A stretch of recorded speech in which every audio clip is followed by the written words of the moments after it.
only show that 3 dimensions away from Fast X being a terrible movie.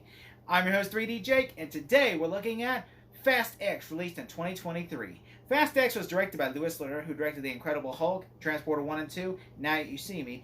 This time around, it was originally meant to be directed by Justin Lin, but left over creative disagreements with Vin Diesel. And while the Lin remains writing credit, Dan Mazzaro, Zach Dean, and Louis Leterrier also had a script rewrites on the script.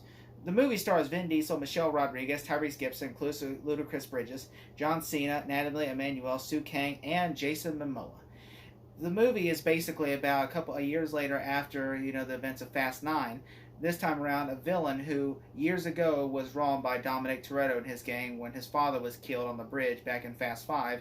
And so basically he strikes his revenge to basically hurt Dom's family. I really went into this. I saw the trailers and was not impressed. I am glad that Jason Momoa was in the movie, but I did not like Fast 9. Fast 9 I thought was a piece of shit. And so I went into this movie not expecting to like it. I was like, this movie, the Rock's not in it. Jason Momoa, even though he's the villain, I'm excited about that. I said there's nothing really. Paul Walker's not in it because he passed away. I'm like, so there's nothing in this movie that I want to see. So I skipped it. I was like, I'm not going to watch it. I'll wait for it to come out on Blu-ray and 4K. So that's what I waited for. I waited and I come home and I'm like, just got it in the mail and I'm like, I'm going to watch it. So I watched it and then I'm like, oh my God, I can't believe I missed out. It seems like I missed out on the best one. Not of the whole series, but like the best out of the 9, out of like 8 and 9. I actually think 10 is really good because 10 is really good. Like, I really like this movie. Now, I think it's not fair to me to say it's better than 8, but I really think it's a really strong contender to be. I mean, it's definitely better than 9. I will say, I think, the movie has a great director. I think he does just as good a job as Justin Lin did. Louis Leterrier, it feels really well done. The action, the cinematography is well done. All the directing in this movie seems authentic. The acting is well done as well. Everyone except for one individual seems to be doing a good job. And I will say the actor I'm talking about did do a good job, but then sometimes we'll talk about him in a second. But the acting is pretty much subpar. The story is really good. I think the story was well done. I would say props because usually Chris Morgan is a good writer, and I think Chris Morgan, who wrote all the movies except for Fast 9. Well, he didn't write the first 2, 3 movies. He didn't write the first 2, but he wrote every single movie since then, with the exception of Fast 9. And I will say, I think that in Fast 9, we really could tell Chris Morgan was missing from this project. While I will say 10, even though he wasn't involved with this project as well, I think, this is actually an improvement over 9.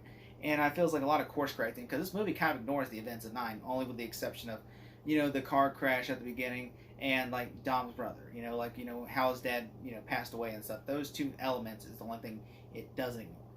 Everything else, it pretty much says fuck you to Fast 9. And I like that because Fast 9 was sucked. And so I also liked Jason Momoa. I thought he was a great villain, and I understand that they described him as the Joker of Fast and Furious. Like, he is a discounted, knockoff, legal protected Joker of this movie. Like, literally acts like, and just like, it's nothing like, he's not the tough macho guy Jason Momoa like Aquaman. He literally is basically like a goofy, like if the Joker was basically Jason Momoa, that is him. And so basically, I like it. Honestly, I think it's fun because every time he's on screen, you're waiting for him to come back on screen because it's like every time he's on screen, it's fun. He's hilarious. And there's like a scene where he's painting these dead soldiers' nails. And literally, it's just like get painted, and they're dead. But it's just so funny. Like, that's such a Joker thing. Especially he's listening to like Mozart, whatever. And then it's just like boom, and he's like boom, boom, like the sniper. It's just so good.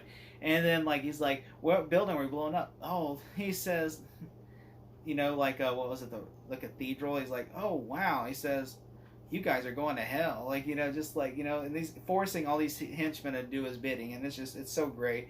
He even does it. There's even a great race where he puts bombs on their cars, and he loves putting bombs on cars, and it's just so great about it. I think that's so well done. It's so well done. He's just such a great villain. I think he is one of the top 5 villains for me in the Fast films. I mean, he's just so good. Like, I actually think the last movie lacked a villain. Charlize Theron was just mostly a prisoner of the movie, and this other villain was just stupid. I'm like, he really didn't have much of a character arc. He just came up as a henchman that's posing as a villain. While in this one, Jason Momoa really steals the show. Like, I think I would like to watch a whole film about him. Like, that's how great he is, and I hope he appears in the Rock's, Hobbs movie. I hope he appears in that, and I hope he appears in Fast 11. I'm sure he will appear in Fast 11. I also liked the street race. They brought street racing back. I thought that was pretty cool. Although it wasn't as long as I hoped it would be, because obviously there's something that happens in the movie. But I think it's really great. I think the street racing is pretty great. I wish they would make a whole race, but that's just me. I thought John Cena was great because I hated in the last movie when John Cena was in the movie because it feels like he played serious the whole movie. While in this one, I think they understood like people like John Cena when he's goofy, but when he tries to be serious, it's not as fun. So they made him more goofy, like Peacemaker type, and I think that's what worked with him because it made it like, oh my God, this is John Cena we love. He's really goofy when and basically when the soldier, Mr. Nobody's men show up, and then John Cena takes them out, and then him and Don's son are basically like they go from an airplane to all these different locations, and he's driving a piece of shit car. I mean, it's so funny. I thought that was hilarious. I was like, he was just so great, and I love him in the movie. Also, the fight between Lenny and Cipher, in the movie, I thought that was pretty great. That was a great fight sequence that I really liked. And it turns out that was directed without the director because the director had just left the project. So they did that fight sequence without even a director on set. So that's pretty cool that they were to do it without a director, and it's well choreographed and everything. The Jason Statham fight scene with Nobody's Men was also really good. It's like that's just such a classic Jason Statham fight scene. And it's really cool because Jason Statham, the last time him and Lewis worked together was Transporter 1 and 2. So it's nice to see Jason Statham in this movie working with Louis Red, who directed the Transporter movies. That's what I thought was really cool. That's to me, I just thought was like, oh, that's really sweet. And also the bridge attack scene was pretty cool. The bridge attack when Dante's men show up on the bridge and they blow up the car and everything. Like Vin Diesel was sensing that mile away, like this is a trap walking into a trap. And then and also I thought it was really cool, that Brie Larson shows up and then he shoots her and then all these cool things happen. I thought she was gonna be a traitor, but she wasn't. I thought it was really cool. He says keep the car. It's just like when she was like scratched her foot around the car. I thought that was really great. So, I like that too. And also, I like that the gang was separated throughout the movie because it felt like Roman and them they basically Dom saved their life. Then they're basically hiding in a shipping container because Roman's giving them bad ideas to how to travel around, and basically they're in the car in a shipping container with bad cologne. And then he's got all that money taped to his taped to his body. He doesn't believe in banks. But that was pretty clever.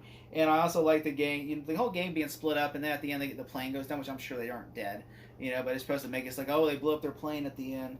I like Brie Larson. I thought Brie Larson was really great in the movie. I hope she's in the Rock spinoff movie because I think she's great in this movie. She's really well done in this movie. She's not overstaying her welcome, and she's not, not in there. She's in there enough to where she needs to be, and not overstaying her welcome. I think she did great, and I like to see more of her, in the future of the Fast movies because she's really great. The things I dislike about the movie is sometimes Jason Momoa overreacts. Like sometimes he gets too cartoony where he's just like sometimes you're like, okay, that's too much, Jason. Pull it back some. That's my only issue with Jason Momoa in this. The runaway bomb scene was pretty stupid. There's a bomb they're chasing and they have to run away from it to try to capture it. And Dom hitting the crane and then knocking the bomb into the water was pretty stupid. He uses nitrous to knock the bomb, and then he flips over, and then he just drives off, and the bomb blows up, and everybody but Dom, because Dom is has family power. And I thought that was pretty stupid. And the jumping over the Hoover Dam using nitrous when there's during an explosion was also really stupid because the explosion literally explodes, and then he uses nitrous, which I don't know if you know what nitrous is, but it explodes. So that means if he's using nitrous, the whole car blows up. But, this movie, if you got to turn your brain off because science doesn't exist in the fast world, obviously. And also Alan Alan Richardson being a traitor. I did not see that coming at first, but then whenever he's like, we're landing now, I'm thinking, and then when the two trucks, I'm like, oh, he must be a traitor. There's no way. And then, of course, yeah, it turns out. But then somehow he got on a rock and then blew up that plane. And then it's like, I'm like, how did he get down on that rock so quickly? And there's no helicopter. How do you just climb up there and do it? And then it's like, it almost like the CGI kind of looked iffy in that scene because it almost looked like a video game, like some kind of video game cutscene or something. I just thought that looked kind of iffy, but everything else I really enjoyed about the movie. I like the ending credits and everything looked really great, and I can't wait to see what they do with the next movie, how it just cuts out in a cliffhanger ending. I thought that was pretty good. I can't wait to see 2025 when Fast 11 comes out. If I had to give this movie a grade, I would give it a B.